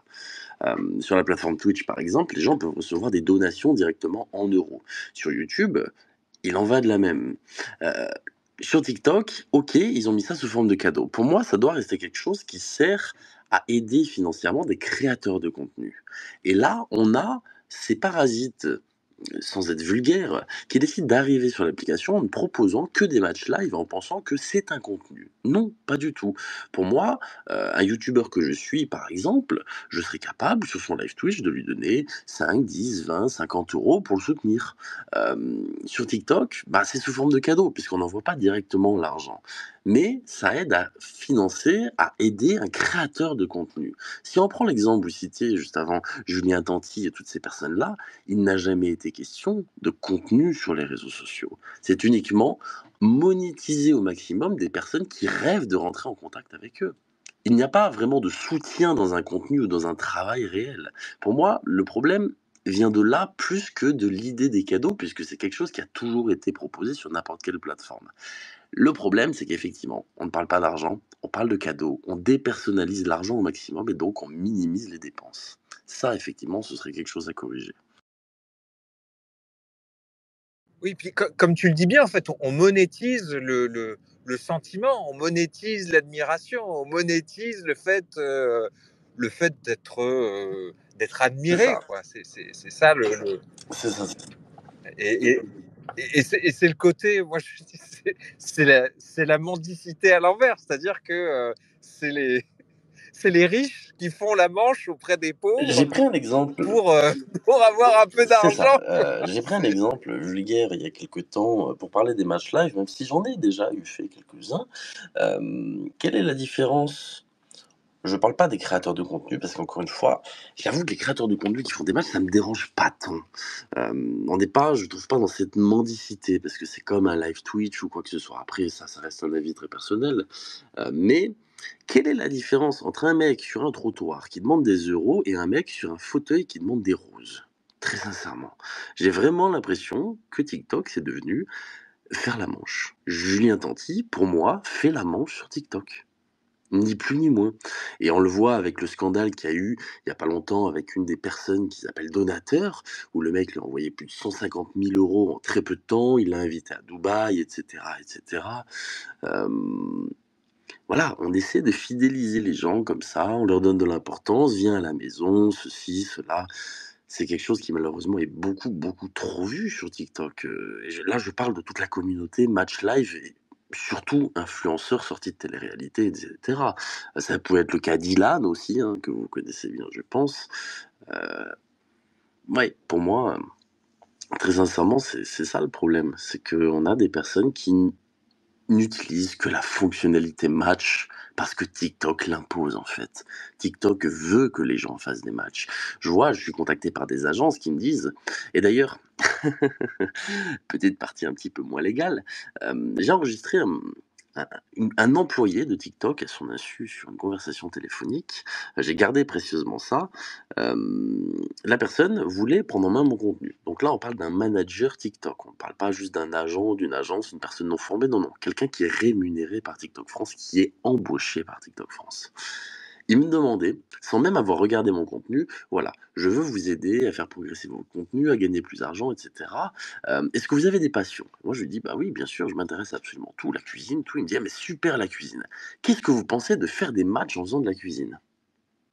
Et là, je lui ai dit: «Mais en fait, j'ai un contenu, je fais des vidéos, j'ai pas envie de faire de match et mon contenu, c'est pas la cuisine». «Non, non, regardez, en Angleterre, on a des super résultats sur des personnes qui font des matchs en faisant de la cuisine». Et le mec n'en avait strictement rien à foutre que j'ai déjà mon contenu et cetera. La seule chose qui l'importait, c'était que je fasse des matchs. Et il me l'a répété pendant une demi-heure au téléphone. Ce mec-là est payé par TikTok. C'est carrément TikTok qui Bon, t'incite à faire des matchs TikTok. Ils te C'est vendent ça, le concept. exactement, Ah ouais. exactement. Et j'ai la conversation.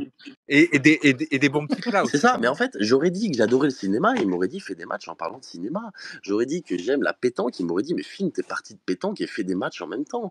Il cherchait juste une passion pour me faire croire que j'allais pouvoir la monétiser. Sauf que si s'était intéressé un minimum à ce que je dis, il verrait que bon, j'ai quelques abonnés, j'ai déjà mon contenu, enfin, j'ai pas besoin de trouver une nouvelle idée. J'ai déjà ce que je veux. Sauf que ce discours-là, c'est un discours qui pour moi est réchauffé, qui balance à tous ceux qui veulent bien l'entendre. Regarde, tu vas pouvoir vivre de ta passion grâce à TikTok et grâce aux matchs. Qu'importe ce que tu fais pendant les matchs, tu vas gagner de l'argent avec ta passion. C'est exactement ça. Moi, j'ai quand même entendu dire que TLJ faisait vachement bien les pâtes à la Voilà, carbonara après. Où est-ce que vous avez entendu ça? On a beaucoup de sources, hein, j'ai pas le droit de tout balancer, mais bon. Merci Je beaucoup en t'en tout cas prie, PLJ pour, plaisir. pour ces témoignages et puis on se reverra. Avec On se plaisir, merci reverra beaucoup. Ouais. peut-être, voilà, peut-être à l'Assemblée nationale Qui sait, peut-être, j'espère pour vous. ou, Ouais. ou au parloir en allant échanger avec Ophélia, Voilà, qui sait. très bon exemple. Merci à vous, je vous souhaite une excellente soirée. Merci beaucoup. Ouais. Merci beaucoup.